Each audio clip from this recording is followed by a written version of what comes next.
Hello friends, स्वागत है आप सभी का आपके अपने यूट्यूब चैनल सक्सेस मंत्रा ऑनलाइन पाठशाला पर। देखिए, हम कुछ टॉपिक ले रहे हैं जो डेली हमारा एक एक टॉपिक क्लियर हो रहा है। जैसे कि अभी पीछे सिद्धांत क्लियर हुए थे, थॉर्नडाइक का सिद्धांत और पियाजे का सिद्धांत, कोहलर का सिद्धांत, ये सब सिद्धांत हम पढ़ चुके हैं। आज हम न्यू टॉपिक लेंगे जिसका नाम है बुद्धि। देखिए, बुद्धि इंटेलिजेंस एक ऐसा टॉपिक है जिससे जो है क्वेश्चंस हमेशा बनते हैं। 2 से 3 क्वेश्चंस इसमें से बनते हैं बुद्धि से, चाहे बुद्धि का सिद्धांत आ जाए या बुद्धि लब्धि का सूत्र आ जाए, कुछ भी आ जाए, लेकिन बुद्धि में से जो है 2 से 3 क्वेश्चन बन जाते हैं। टैट हो या सुपर टैट हो या सी टैट हो, ठीक है। सारे जो टीचिंग एग्ज़ाम है उसमें CDP में बुद्धि से रिलेटेड जो है क्वेश्चन आते रहते हैं। तो आज हम एक मोस्ट इम्पोर्टेंट टॉपिक को क्लियर करेंगे जिसका नाम है बुद्धि। चलते हैं, देखते हैं क्या क्या होता है इसमें। देखिए, सबसे पहले देखेंगे बुद्धि क्या है। देखिए, बुद्धि क्या है। बुद्धि शब्द प्राचीन काल से व्यक्ति की तत्परता, तात्कालिकता, समायोजन तथा समस्या समाधान की क्षमताओं के संदर्भ में प्रयोग होता रहा है। ठीक है, मतलब बुद्धि जो है प्राचीन काल से ही व्यक्ति की तत्परता, तात्कालिकता, समायोजन तथा समस्या समाधान की क्षमताओं के संदर्भ में प्रयोग होता रहा है। और पशु तथा मनुष्य में सबसे बड़ा अंतर बुद्धि का ही है। बिल्कुल ठीक बात है कि पशु और मनुष्य में जो सबसे बड़ा डिफरेंस है वो किस चीज़ का है, वो बुद्धि का है।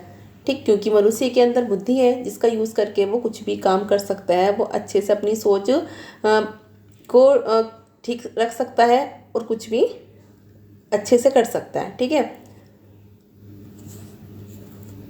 आगे क्या है। देखिए, आगे है बुद्धि की परिभाषाएं। कुछ मनोवैज्ञानिकों ने अलग अलग परिभाषाएं दी हैं बुद्धि की। किसी ने कुछ कहा है, देखते हैं किसने क्या कहा है।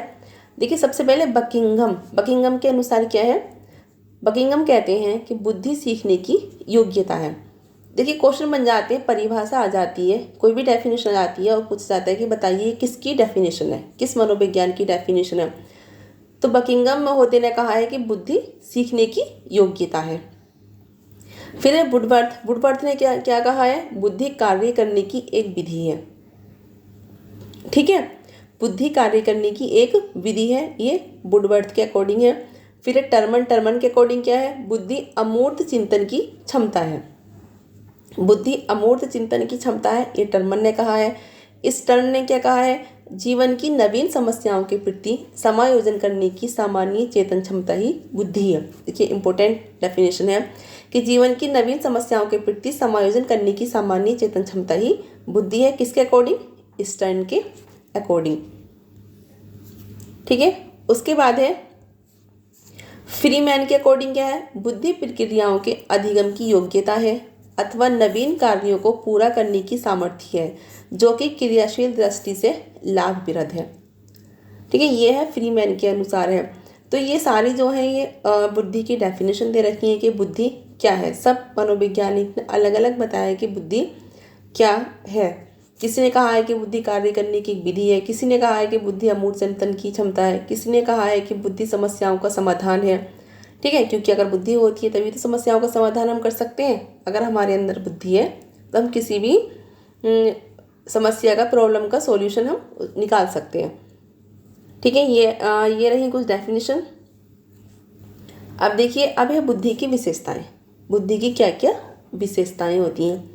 देखिए, बुद्धि अमूर्त होती है, ठीक है, और बुद्धि जन्मजात होती है। सही बात है, बुद्धि जन्मजात होती है, जन्म से ही जो है बुद्धि होती है बच्चे के अंदर। बुद्धि चिंतन की योग्यता है, बुद्धि समायोजनशील है, बुद्धि परिवर्तनशील है, ठीक है, और बुद्धि सीखने की योग्यता है। ये सब क्या है, ये बुद्धि की विशेषताएं हैं कि बुद्धि क्या क्या है। और बुद्धि समस्या समाधान की भी योग्यता है। ठीक, ये रही विशेषताएं। अब आगे है, देखिए क्वेश्चन बन जाते हैं कि बुद्धि कितने प्रकार की मानी जाती है। तो देखिए, थॉर्नडाइक ने बुद्धि के 3 प्रकार माने हैं। थॉर्नडाइक ने बुद्धि के कितने प्रकार माने हैं, 3 प्रकार माने हैं। एक है अमूर्त बुद्धि, एक है सामाजिक बुद्धि और एक है गामक या यांत्रिक बुद्धि। देखिए आज का जो टॉपिक है बुद्धि का, इससे कोई भी क्वेश्चन आपका बाहर नहीं जाएगा। अगर किसी भी तरह से क्वेश्चन बन जाता है, इसमें से आप 100% मतलब 99.9 आप कर सकते हैं। ठीक है, कोई भी क्वेश्चन इससे बाहर नहीं जाएगा, क्योंकि क्वेश्चन इसी तरह से बनते हैं कि बुद्धि कितने प्रकार की होती है, अमूर्त बुद्धि, सामाजिक बुद्धि, गामक या यांत्रिक बुद्धि। या इन बुद्धियों को किसने 3 प्रकार का माना है, थॉर्नडाइक ने दिए हैं तीनों प्रकार, अमूर्त बुद्धि का, सामाजिक बुद्धि का या गामक बुद्धि का। अब इनको अलग अलग देखते हैं कि कौन सी क्या होती है। देखिए अमूर्त बुद्धि किस किस में पाई जाती है। अमूर्त बुद्धि जिन लोगों के अंदर पाई जाती है वे लोग क्या बनते हैं, या तो कवि बनते हैं, या साहित्यकार बनते हैं, या चित्रकार बनते हैं, या फिर दार्शनिक बनते हैं। ठीक है, ये अमूर्त बुद्धि वाले लोग होते हैं। जिनके अंदर अमूर्त बुद्धि होती है वे ये सब बन जाते हैं, मतलब कवि, लेखक, साहित्यकार, चित्रकार, दार्शनिक मतलब फिलोसफर वगैरह, पेंटर, ये सब अमूर्त बुद्धि में आते हैं। इस तरह के क्वेश्चन आ जाते हैं कि दार्शनिक कौन सी बुद्धि में आते हैं, तो दार्शनिक अमूर्त बुद्धि में आते हैं। ठीक है, फिर है एक सामाजिक बुद्धि। सामाजिक बुद्धि के अंतर्गत कौन कौन आते हैं, जैसे व्यवसायी है, कूटनीतिज्ञ है, सामाजिक कार्यकर्ता है, ये सब किस में आते हैं, ये सामाजिक बुद्धि में आते हैं।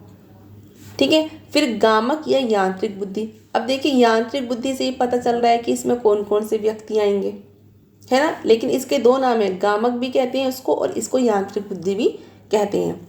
अब देखिए इसमें कुशल कारीगर, ठीक है, जो कारीगर होंगे वो यांत्रिक बुद्धि में आएंगे, मिस्त्री आएंगे, इंजीनियर आएंगे, ये सब किस में आएंगे, यांत्रिक बुद्धि में आएंगे इस तरह के व्यक्ति। तो आप लोग समझ गए होंगे कि कौन व्यक्ति किस बुद्धि के अंतर्गत आते हैं। क्लियर। देखिए एक यहाँ से क्वेश्चन बनता है और बहुत इम्पोर्टेंट है यहाँ से ये बुद्धि के सिद्धांत। देखिए बुद्धि के सिद्धांत से जो है अक्सर क्वेश्चन बनते हैं यहाँ से, एक मिनट, बुद्धि के सिद्धांत से क्वेश्चन बनते रहते हैं। आप लोग यहाँ देखिएगा, देखिए बुद्धि का सिद्धांत, उसके बाद है यहाँ प्रवर्तक। आप कॉपी और पेन लेकर बैठिएगा, एक एक सिद्धांत को लिख लीजिएगा और उसके बाद याद करिएगा। देखिए एक कारक सिद्धांत किसने दिया है, तो एक कारक सिद्धांत दिया है बिने, टर्मन या स्टर्न ने। ठीक है, उसके बाद द्वि कारक सिद्धांत किसने दिया है, तो द्वि कारक सिद्धांत दिया है स्पीयरमैन ने। त्रिकारक सिद्धांत किसने दिया है, त्रिकारक सिद्धांत दिया है स्पीयरमैन ने। ठीक है, बहुतत्व सिद्धांत किसने दिया है, तो बहुतत्व सिद्धांत दिया है थॉर्नडाइक ने। ठीक है, फिर बहुमानसिक योग्यता का सिद्धांत किसने दिया है, तो बहुमानसिक योग्यता का सिद्धांत दिया है थॉर्नडाइक ने। ठीक, उसके बाद है संघ सत्तात्मक सिद्धांत किसने दिया है, वो जी थॉमसन ने दिया है। क्रमिक महत्व का सिद्धांत किसने दिया है, वो वर्नन ने दिया है। ठीक है, कुछ सिद्धांत ये हैं और आगे हैं सिद्धांत, जैसे बुद्धि की संरचना सिद्धांत। देखिए ये दिया है जेपी गिलफोर्ड ने। तरल ठोस बुद्धि सिद्धांत ये दिया है आरबी केटल ने। फिर पदानुक्रमित सिद्धांत ये दिया है फिलिप वर्नन ने। फिर त्रितत्व सिद्धांत ये स्टेनबर्ग का है। फिर बुद्धि का पास मॉडल ये जेपी दास का है। संज्ञानात्मक विकास का सिद्धांत आप लोग अच्छे से जानते होंगे, जीन पियाजे का है। जीएस कारक सिद्धांत ये स्पीयरमैन का है। और जीएस फैक्टर के प्रतिपादक भी कौन है, वो भी स्पीयरमैन है। क्लियर, ये है सिद्धांत और बहुत इंपॉर्टेंट सिद्धांत है। इसमें से 1-2 सिद्धांत जो है आपका आ जाता है एग्जाम में, अच्छे से देखिएगा इसको। फिर आगे देखते हैं आगे क्या है। देखिए आगे है बुद्धि लब्धि, यहाँ से बहुत क्वेश्चंस बनते हैं। देखिए बुद्धि लब्धि, ठीक है, इसमें क्या होता है, बुद्धि की माप करने वाला सबसे पहला परीक्षण। देखिए बुद्धि की माप करने वाला सबसे पहला परीक्षण जो किया था वो किया था बिने साइमन ने 1905 में।